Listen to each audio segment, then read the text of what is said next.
Di tengah-tengah rangkaian tahapan pemilu yang dikerjakan oleh KPU, ternyata Mahkamah Konstitusi masih meladeni gugatan pergantian sistem pemilu. Apakah kerja KPU tidak terganggu dan bagaimana seharusnya MK memutuskan gugatan sistem pemilu? Untuk membahasnya telah bergabung bersama kami anggota KPU Idam Holik, Sekjen Partai Bulan Bintang Afriansyah Ferry Nur, dan ahli hukum tata negara Ferry Amsari. Selamat malam Bapak-Bapak semua, terima kasih atas waktunya di Prime Time News. Selamat malam Mas, Assalamualaikum Mas Kevin. Ya, Waalaikumsalam. Saya Mas langsung ke Idam. Pak Idam ya, Pak Idam. Kita perlu tahu mengenai suara dari KPU sendiri, Pak Idam, selaku penyelenggara pemilu. Gugatan sistem pemilu memberikan ketidakpastian dan berpotensi mengganggu tahapan pemilu yang saat ini kita tahu sudah berjalan. Kalau misalnya akhirnya sistem berganti, seberapa berat kemudian kinerja KPU nantinya? Perlu saya sampaikan kepada pemirsa di tanah air bahwa saat ini tahapan pemilu berjalan sebagaimana mestinya karena salah satu prinsip dalam penyelenggaraan pemilu yang termaktub di dalam pasal 3 huruf D Undang-Undang Nomor 7 Tahun 2017 adalah prinsip berkepastian hukum. Saat ini tahapan pemilu berjalan sebagaimana yang kami atur di dalam PKPU Nomor 3 Tahun 2022. Tahapan pemilu tidak terganggu dengan isu judicial review. Berkaitan dengan judicial review dengan perkara 114 garis miring PU strip 20 Romawi garis miring 2022, tentunya apapun yang menjadi putusan Mahkamah Konstitusi, kami menghormati dan kami ini adalah pelaksana undang-undang. Kami akan melaksanakan sistem yang ada di dalam undang-undang pemilu. Tapi kalau diganti menambah kerja dari KPU tidak, Pak Idam? Bicara tentang sistem proporsional daftar terbuka dan sistem proporsional daftar tertutup, pada dasarnya sistem ini pernah dilaksanakan di Indonesia. Tetapi kalau kita mesti melihat kedua sistem ini dalam perspektif sejarah perjalanan pemilu di Indonesia. Itu penting juga karena dahulu Mahkamah Konstitusi pernah memutuskan putusan nomor 22/24 garis miring PU strip 16 Romawi garis miring 2008. Itulah yang menjadi landasan perumusan pasal 168 ayat 2 Undang-Undang Nomor 7 Tahun 2017. Oke, baik. Jadi apapun keputusan MK, KPU siap menjalaninya. Saya ke Pak Ferry. Pak Ferry, kalau misalnya kemudian akhirnya diganti, akhirnya kembali ke sistem tertutup, yang paling dirugikan itu siapa, Pak Ferry? Ya, pertama putusan MK 22/24 PUU 6 Romawi tahun 2008, bukan 16 Romawi, Mas Idam, 6 Romawi, sudah menegaskan sistem apa yang konstitusional bagi penyelenggaraan pemilu Indonesia. Sistem yang paling mendekati aspek-aspek kedaulatan rakyat, prinsip langsung dalam pemilu adalah sistem proporsional terbuka menurut putusan yang oleh Mas Idam tadi. Tentu saja bagi penyelenggara ini beban tersendiri ya, sudah jalan tahapannya, tiba-tiba ada pergantian, setidak-tidaknya akan menambah kerja tambahan untuk Mas Idam untuk sosialisasi dengan teman-teman di KPU, dan itu tentu saja pekerjaan baru. Sosialisasinya tidak hanya kepada penyelenggara pemilu di tingkat daerah, tetapi juga peserta pemilu, juga para pemilu. Belum hal-hal lain yang perlu dipersiapkan terkait hal itu. Lalu juga yang paling mengalami gangguan tentu saja teman-teman di partai politik. Bayangkan teman-teman itu sudah menyusun strategi yang berkaitan dengan proporsional terbuka, lalu tiba-tiba beralih kepada proporsional tertutup. Tentu akan berbeda strategi politiknya, cara berkampanye, dan lain-lain. Juga yang paling dirugikan adalah para pemilih, sebab para pemilih yang awalnya sudah terbiasa dalam 4 kali pemilu untuk kemudian memperhatikan kader-kader yang mereka akan pilih langsung sebagai wakil mereka di parlemen, tiba-tiba hanya akan melihat mungkin gambar partai, ya. Dan tentu saja mereka mengalami cara pandang baru terkait proses penyelenggaraan pemilu kita.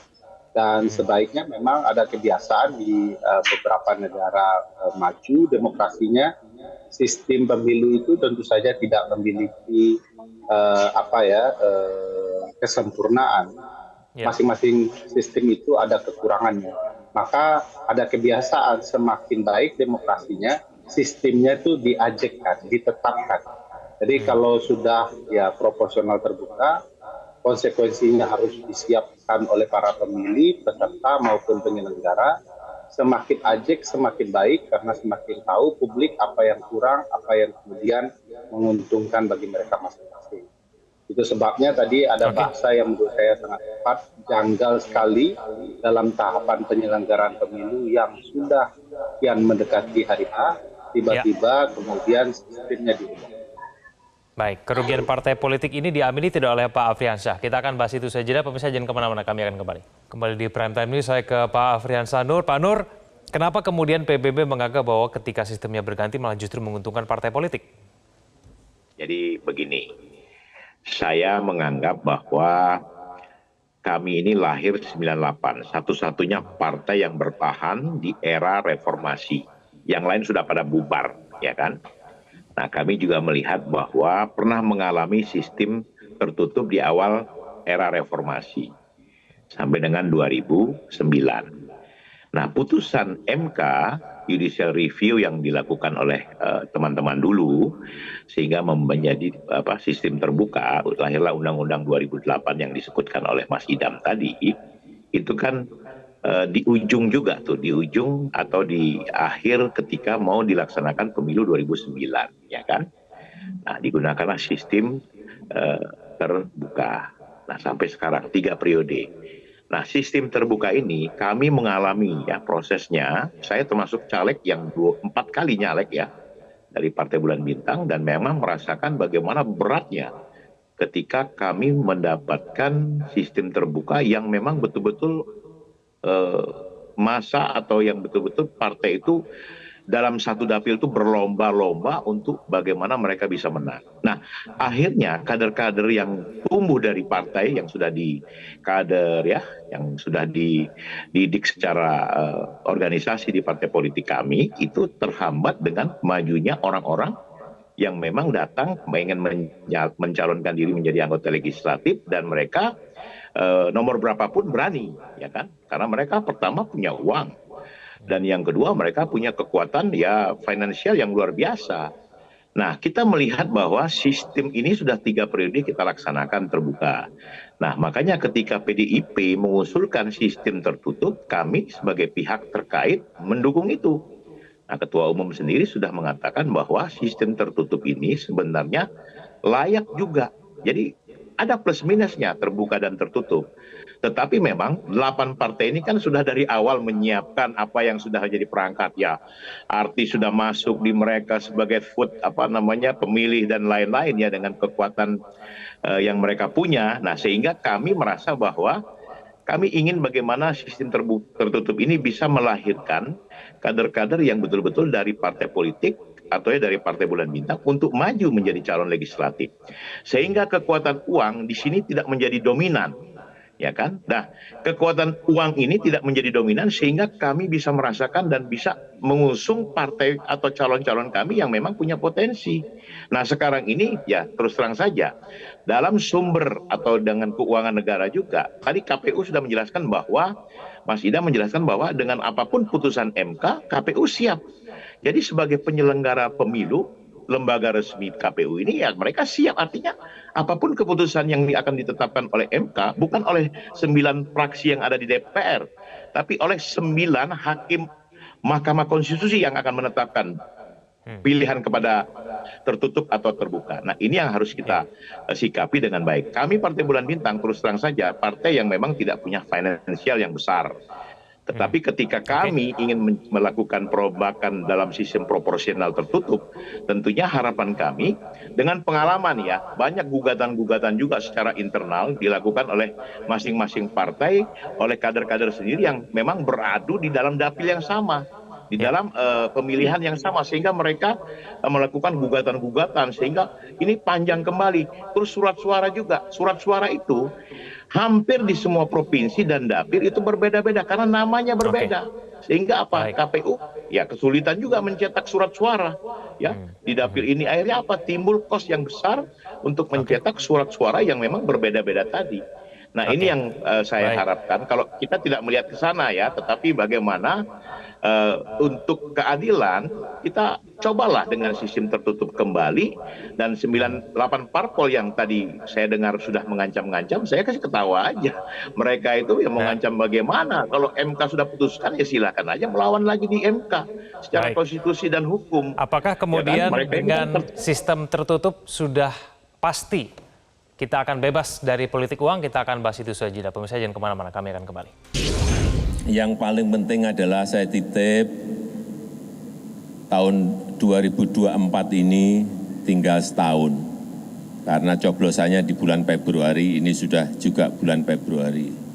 Saya hanya titip kita semuanya untuk tetap menjaga stabilitas politik, stabilitas keamanan. Karena ini untuk saat ini sangat penting dan sangat diperlukan sekali.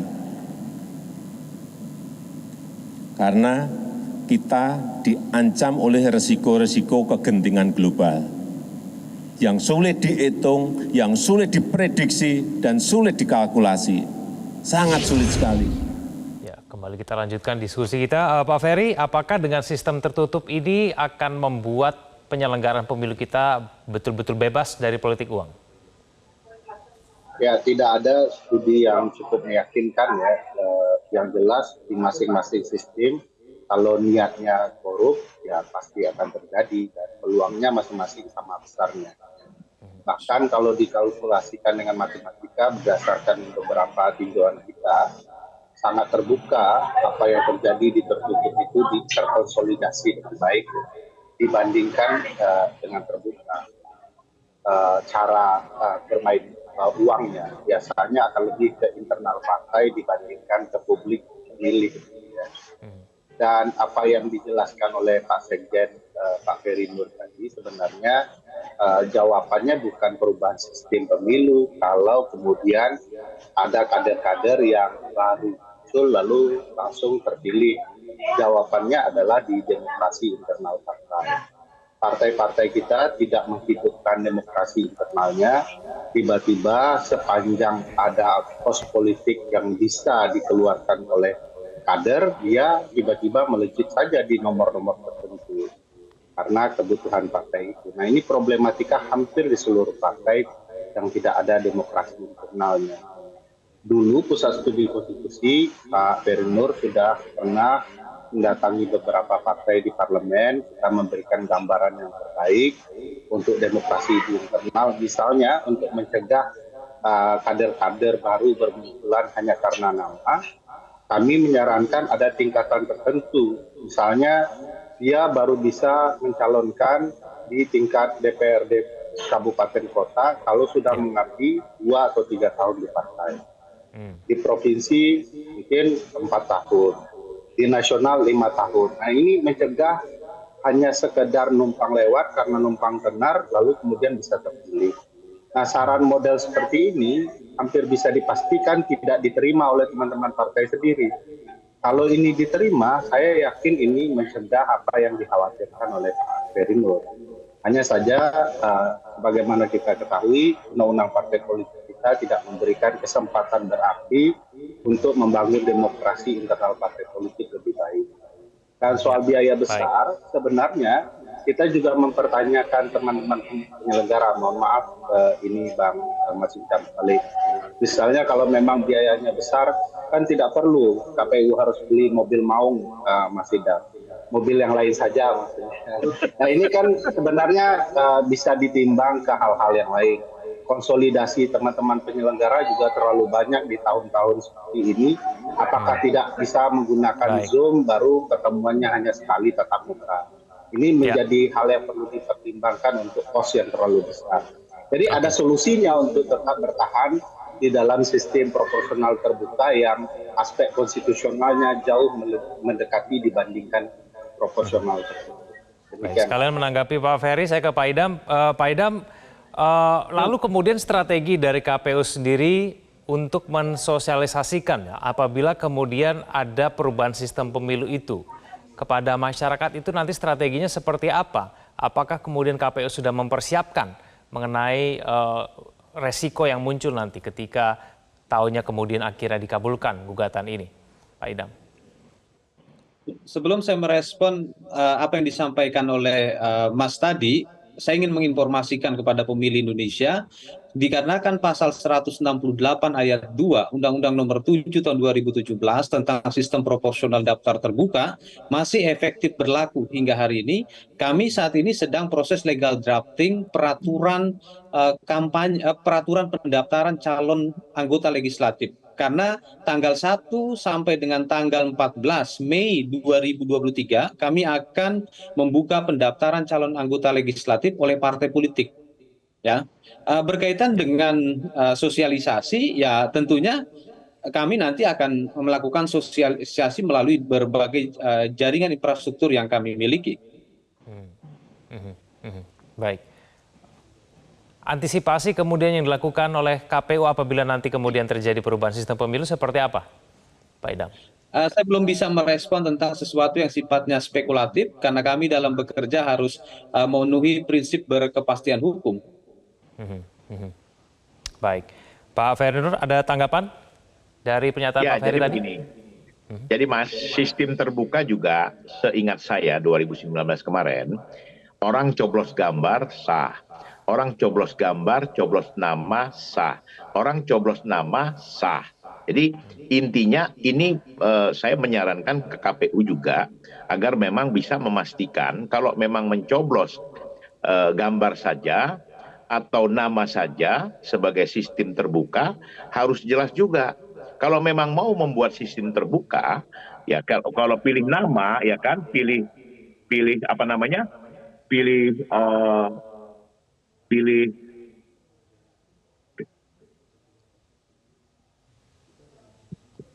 Ya, baik. Sorry, terganggu. Sebentar, sistemnya terganggu. Baik. Sebentar. Baik, komunikasi kami dengan Pak Ferry Nur terganggu. Saya ke Pak Ferry ya. Pak Ferry, menurut Anda apakah ada alasan MK untuk kemudian mengabulkan gugatan ini? Secara teoritik ya tidak mungkin MK bisa mengabulkan sebab putusan MK 22/24 PUU 6 Romawi 2008 itu sifatnya final and binding. Dalam konsep tafsir konstitusi, perubahan tafsir hanya bisa terjadi kalau pasal-pasal di Undang-Undang Dasar berubah. Maka karena itu batu ujinya, tafsir MK juga akan berubah. Nah, sejauh ini Undang-Undang Dasar tidak berubah, putusan MK 22/24 itu dianggap final and binding, berlaku sepanjang kemudian konstitusi yang ada saat ini tetap berlaku. Jadi tidak lumrah sebenarnya putusan yang final and binding tiba-tiba berganti oleh MK sendiri, karena itu tidak wajar dalam konsep teori tafsir putusan MK. Oleh karena itu, kalau bicara teori sih tidak ada problem ya, saya yakin MK akan harusnya konsekuen dengan putusannya. Tapi kalau kemudian ada intervensi yang sangat luas ya, termasuk dengan ancaman bisa mengganti hakim konstitusi, saya jujur saja memang agak mengkhawatirkan intervensi di ruang-ruang seperti ini. Mudah-mudahan itu hanya sangka. Kita benar-benar harus menjaga konstitusi dan proses penyelenggaraan pemilu kita yang bebas intervensi, dan mudah-mudahan pemilu 2024 betul-betul bisa berjalan dengan keajekan yang ada, keberkalaan itu berlanjut, dan azas-azas lain betul-betul diterapkan di dalam pemilu kita secara baik. Oke, baik, kita akan tunggu nanti putusan dari MK seperti apa, apakah akan dikabulkan ataupun ditolak. Terima kasih Pak Ferry, terima kasih Pak Ferry Nur, dan Pak Idam telah bergabung bersama kami di Prime Time News. Selamat malam.